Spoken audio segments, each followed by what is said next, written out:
So success habit secret number one, let's have some fun. Fun is so important. We often take it for granted. We don't get enough of it. Frankly, most of us are too busy slugging away at our in our businesses or at our jobs that we don't take the time to lighten up, have a little bit of fun, and enjoy ourselves.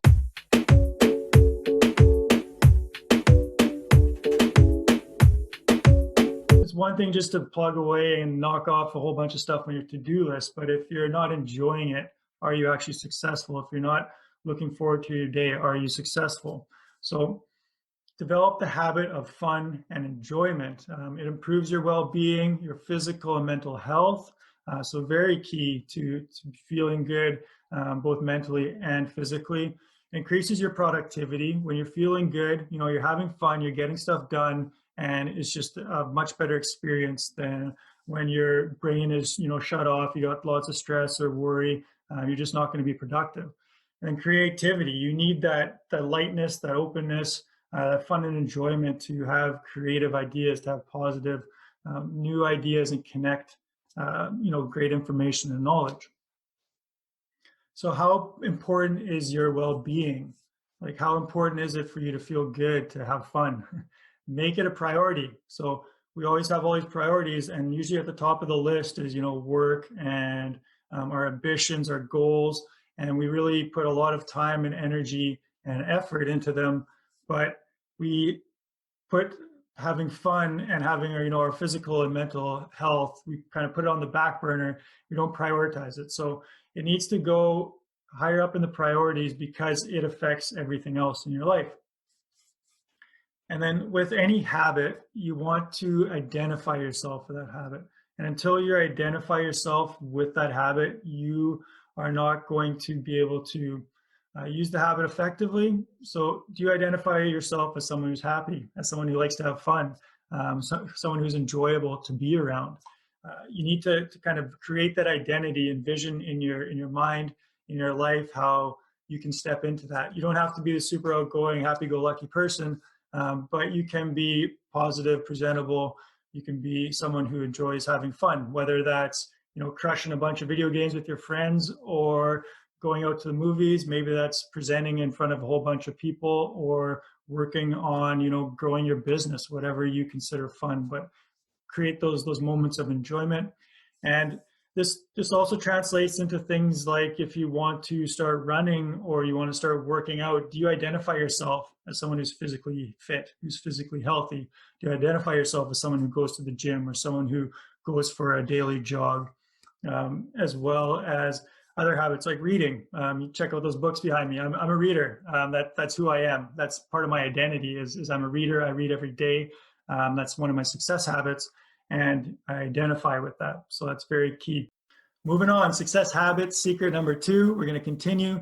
This is the action step. So again, you have your workbook, be using it. This is an action step. You need to take action. Don't just watch me and listen to me, take in the knowledge. It's going to help you, but until you actually write it down, until you actually implement it in your life and use the workbook, it's not going to be as effective as just learning about it. So what emotions or ways of thinking do I want to reduce? So come up with a few emotions or ways of thinking, things that are habitual for you. Maybe you think that you're not smart. Maybe you think you're not, sociably, extroverted enough to go talk with people or meet someone. Maybe you're shy. Maybe you think that you are, can't take on risk, or you're scared about or worried about doing something that's awkward.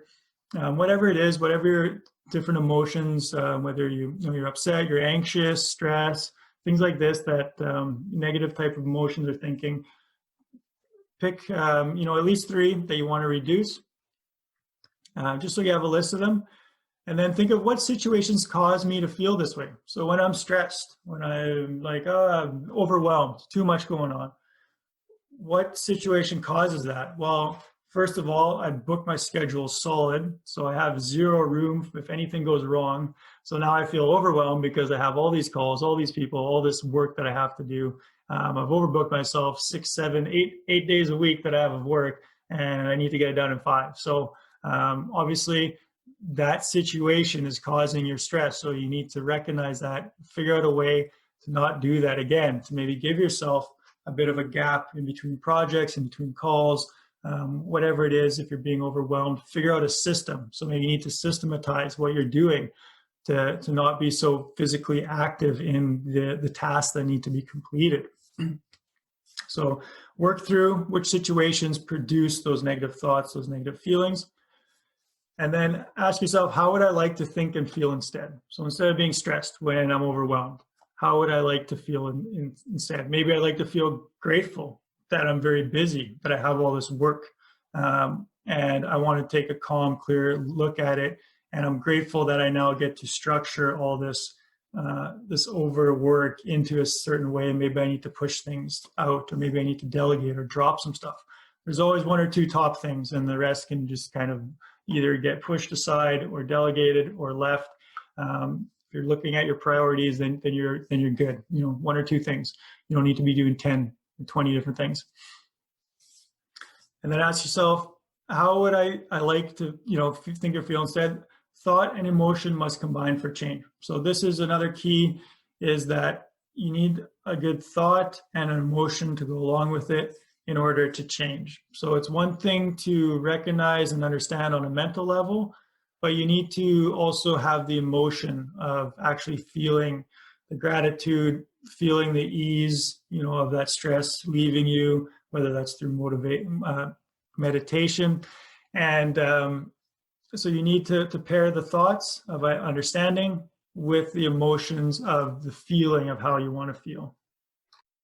All right, moving on. Success habit, secret number 3, your most important habit. So this is the most important habit, and a lot of people would say, well, isn't making habits the most important habit? No, keep it simple. So don't overcomplicate things. Human beings, we love to complicate stuff. We take simple things and we keep adding to it, and we think we need to add and build and have some elaborate theory or some, difficult 10-step process. You don't. You need to keep it simple. So reducing the extra, keeping it simple, keeping it focused. This is the best habit that you can implement. A lot of times there's a lot of things going on, a lot of emotions, different thinking, let it be and let it go. You made a mistake. You screwed up. It sucks. Let it be and let it go. Don't do it again, learn from it, but don't be beating yourself up. Don't be worrying if it's going to happen again. That's what experience is, right? So keep it simple is what you need to be doing, and treat yourself well. So take care of yourself, keep it simple. You don't need to do the latest diet and 10 hours of, exercise per week, but keep it simple, eat healthy, add a little bit more better, nutritious meals or healthy, fruits and vegetables in your diet. Keep it simple. You don't have to jump into something full force and shoot for the moon. Work on small things, keep it simple, keep your thinking simple as far as not overthinking and worrying about something. Just say, hey, my emotions are this is how I'm thinking. I'm going to go do it anyways because I need to take some action. So keep it simple. Often we make things way too complex. Focus on one thing at a time. So very, very, very key and important. What's your most important thing to do today? What's your most important thing to do this week? Who's the most important person in your life? What's the most important outcome or most fun thing that you enjoy to do? Look at the number one thing. Take care of that number one thing. Then you can start thinking about more other things. So stay focused on one thing at a time. Don't spread yourself too thin. Focus is key, like a laser beam. That's where the energy is, and that's where you're going to get results. So that's success habit number 3. That is the complete course. This has set you up. I've kept it simple, hence the third secret. I've kept this simple because I didn't want to overcomplicate it. Use the workbook, and so glad you could join me. There's going to be some bonuses, so check out some bonus habits. These are more specific habits that you can implement in your life to build your business, to become an entrepreneur, to develop yourself personally. Success habits that I use in my own life that you can develop and ways to do them. I've also got some additional downloads for accountability and habit building. So look forward to that in the bonus section. I want to thank you for joining me. My name is Derek Isaac, small business success coach. Check out my Facebook group. It's called Ride Entrepreneurs. It's a group of entrepreneurs all supporting themselves. I've got tons of trainings in there as well. So I'll put a link down in the About section, or you can check out my profile. There'll be a way to connect with the group. I want to thank you again. Here's to your success. Hold up. Your network is equal to your net worth. Check out the video description below to join our Facebook community of game changers. Also, get your free copy of How to Double Your Reading Speed in 7 minutes. All it takes is 7 minutes to save yourself time, learn better, and crush your goals quicker. So check out the video description below now.